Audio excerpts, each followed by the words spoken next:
আসসালামু আলাইকুম। আশা করি সবাই ভালো আছেন।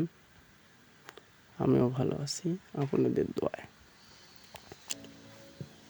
আজকে একটা নতুন ভিডিও নিয়ে আবার হাজির হয়েছি। মূলত ভিডিওটি বানানো হচ্ছে যে সার্কুলারে ব্লেড তোলার।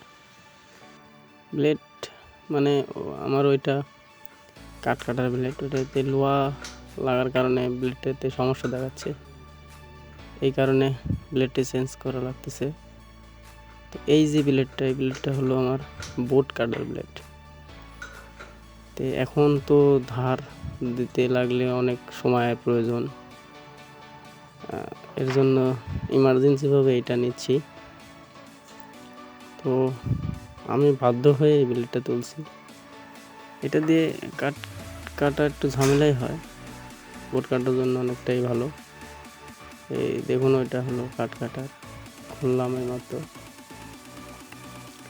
এই ব্লেডটা ঘন দাঁতের জন্য সমস্যা হয়, এর জন্য কাঠে সমস্যা হয়।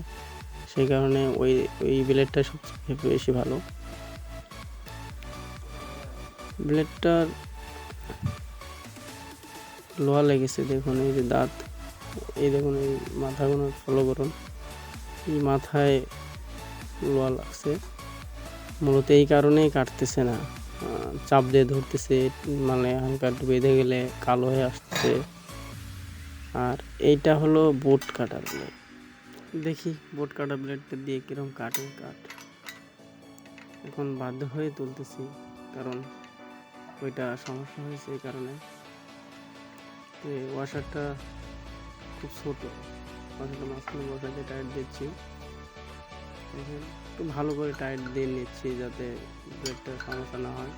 অনেক সময় লুজ টাইটের কারণে হাত কেটে যায়, সম্ভাবনা বেশি থাকে। সেজন্য একটু ভালো করে টাইট দিয়ে নিচ্ছি। নতুন ভিডিওগুলো আমার আপনাদের দেখানোর জন্য আমার ভালো লাগে, এই জন্য বানাই। যদি আপনাদের দেখে ভালো লাগে তাহলে লাইক করবেন, কমেন্ট করবেন, শেয়ার করে জানাবেন, দেবেন সবাইকে। আর আমি খুব নতুন, তো আপনাদের সাপোর্ট আমার খুব প্রয়োজন।